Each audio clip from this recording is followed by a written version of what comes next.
Como escolher o orientador para o seu TCC, o seu mestrado ou o seu doutorado? Esse é o tema do vídeo de hoje. Se você tem interesse nesse conteúdo, já curte e compartilha com quem precisa saber dessa informação.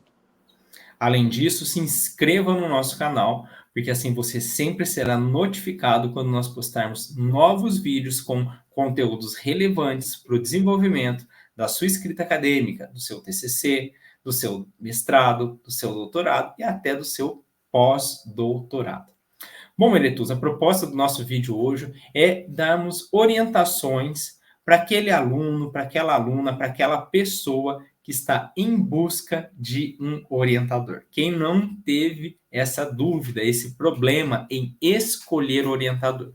Então, a minha primeira orientação é que você, ao procurar o orientador, você pense com você, reflita. Você conhece esse orientador? Você conhece esse professor? Você conhece essa pessoa, essa professora? Você já foi aluno dessa pessoa?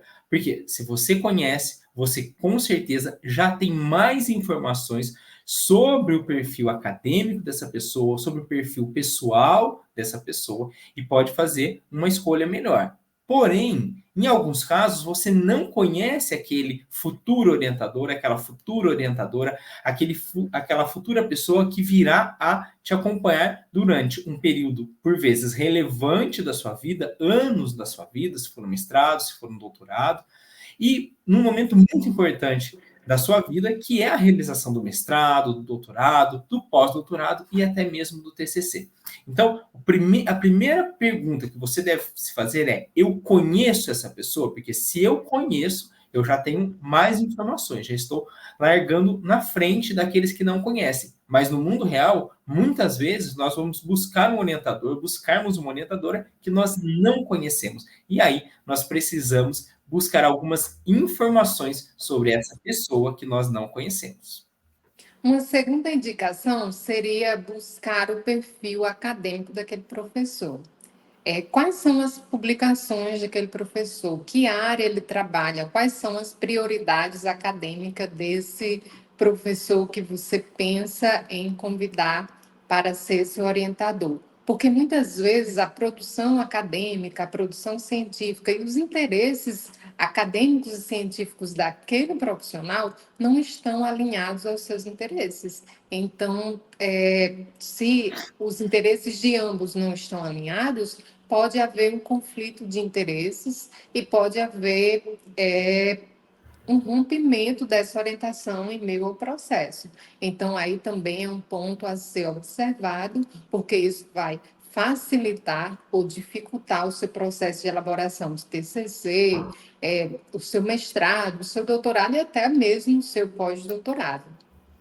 Exato. E uma questão que eu vejo muito frequente nos processos seletivos de mestrado, de doutorado, e até mesmo de pós-doutorado, é a pessoa não entender, o aluno, o candidato, não entender o perfil acadêmico daquele professor que ele busca como orientador. Claro que muitas vezes esse casamento perfeito, essa coincidência perfeita entre os meus interesses como um aluno pesquisador e os interesses do professor que vai me orientar como pesquisador nem sempre são completamente perfeitos, mas tem que haver pelo menos um mínimo de alinhamento.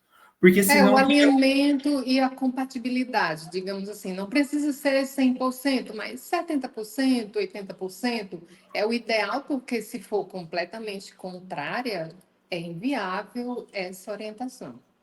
é porque por vezes o aluno ele vai buscar um perfil de um professor e ele quer aquele perfil, mas ele não observou se aquele profissional, se aquele professor ele tem interesse em orientar a pesquisa que vai ser realizada. E o que, que acontece? Como você vê isso? Você vê isso através do Lattes, do currículo Lattes, numa plataforma do CNPq, que você vai buscar o perfil acadêmico desse professor. Você vai olhar ali quais são as pesquisas que ele vem desenvolvendo. Agora, o que você tem que ter muita atenção é para as pesquisas mais atuais. Porque o Lattes, ele lista pesquisas da vida acadêmica toda desse professor. Esse professor, às vezes, tem uma vida acadêmica de 20, 30 ou até mais anos. E às vezes o interesse atual dele já não é mais o interesse que ele tinha há 20, a 15, a 10 anos atrás.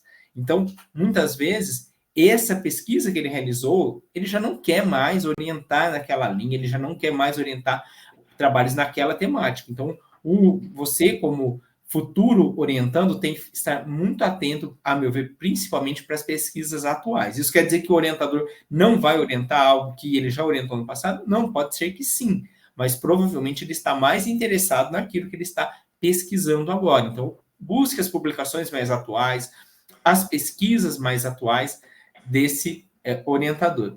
E aí nós falamos, então, para a sua questão, primeira questão, que é olhar se eu conheço aquela pessoa, se eu já fui aluno. O segundo é olhar para esse perfil acadêmico. E um terceiro aspecto, para mim, muito importante, é olhar para o ponto de vista do perfil pessoal mesmo daquele professor.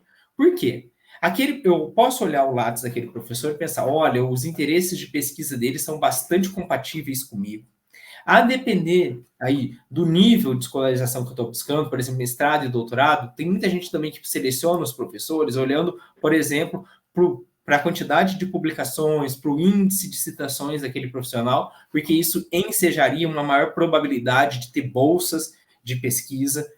São critérios válidos. Mas o que acontece? Por vezes, o que você não está atento é se aquele profissional, professor, na atuação dele como orientador, ele se dedica tanto quanto às publicações, quanto à sua pesquisa. O que eu estou dizendo? Nós, como professores universitários, nós temos várias atribuições. Nós ministramos aulas na graduação, na pós-graduação, nós assumimos cargos de gerenciamento na universidade, coordenação de curso, de mestrado, de doutorado, várias comissões. Nós orientamos pesquisas, então, publicamos pesquisas. E existe o tripé da universidade, a pesquisa, o ensino e a extensão. Então, nós acabamos trabalhando em todos os âmbitos do meio acadêmico, e isso sobrecarrega a carga horária docente, o trabalho docente, e muitas vezes o próprio orientador, se ele tiver muitas atribuições, muitas responsabilidades, fica difícil para ele dar atenção a todos os orientandos.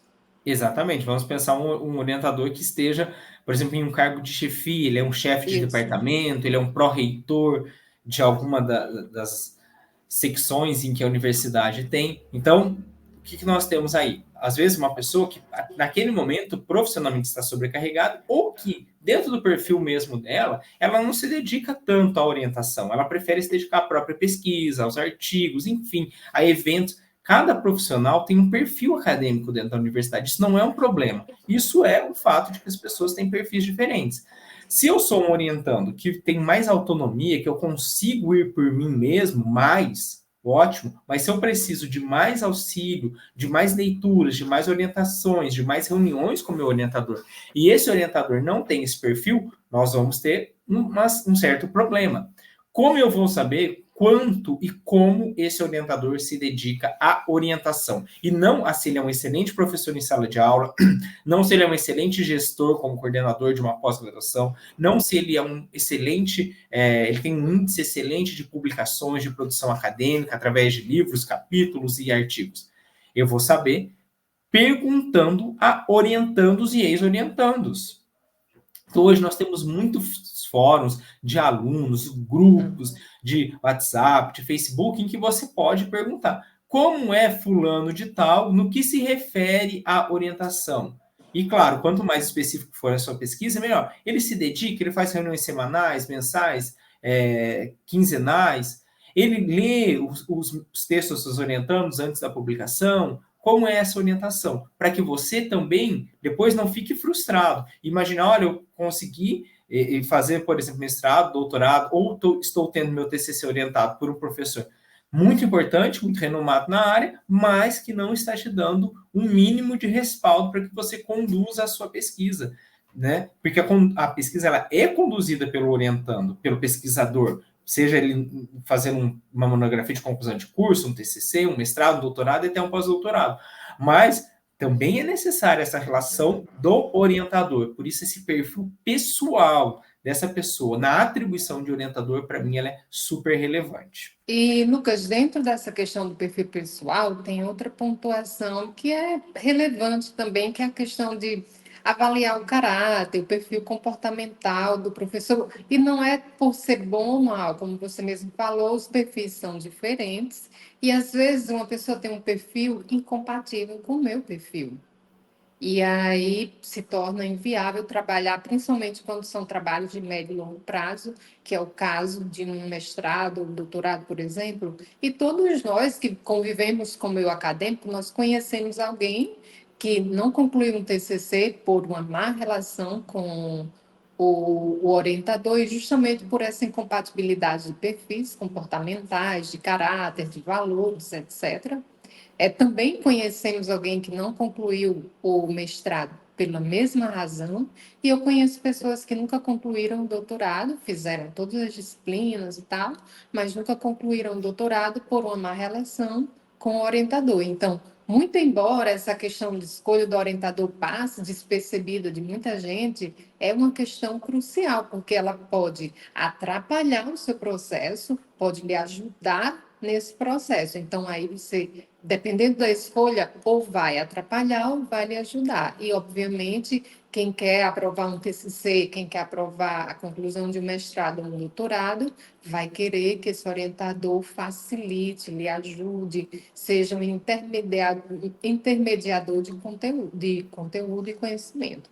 E aí, linkado mais ou menos com essa mesma questão, eu sugiro um quarto ponto, que seria em que momento de vida aquele profissional está. Porque, por exemplo, eu já acompanhei casos de que o orientador de uma aluna estava passando por um processo de seleção de doutorado, que já é um momento caótico, e aí, obviamente, esse orientador não vai ter como dar muita atenção a essa aluna, mas, além disso, ele foi reprovado no processo. E aí também acarretou ainda mais essa questão dele não dar atenção ao aluno. Era porque o orientador era ruim? Era porque em outras orientações ele não foi bom? Foi porque ele não tinha um bom perfil acadêmico? Não. O atual momento de vida dele vai ajudar ou dificultar. Então, essas são questões que são importantes serem avaliadas. É preciso que estejam perfeitas, sejam 100%? Não, mas é importante termos atenção para essas questões, para observarmos compatibilidades ou incompatibilidades, porque se de cara eu já vejo incompatibilidade, por que eu vou insistir em escolher essa pessoa como orientador? Porque isso pode minar ou prejudicar a conclusão do meu curso. E tem muitos exemplos no meu acadêmico de pessoas que nunca concluíram graduação, mestrado, doutorado, por essa incompatibilidade com a orientação. Exato, Elitos. Então, aqui nesse vídeo, nós vemos 4 aspectos para você considerar na escolha do seu orientador. O primeiro é se você conhece esse orientador, depois é pesquisar o perfil acadêmico dele, depois observar o perfil pessoal dele no que se refere à orientação. E esse quarto, muito importante, que você trouxe aqui no final, que é olhar o momento de vida daquele orientador. Porque todos nós, como seres humanos, temos diferentes momentos na vida e, em um determinado momento, até mesmo um bom orientador pode não estar conseguindo se dedicar tanto à orientação, porque ele está passando, às vezes, por uma situação na vida dele que o impede de dar toda aquela dedicação aos seus orientandos. Eu acho que é isso, Eretusa. Então, nós pedimos para compartilhar e curtir esse vídeo mais uma vez e agradecemos a todos que ficaram conosco até aqui. Até o É próximo. isso Tchau, aí. tchau. Até. Tchau, tchau.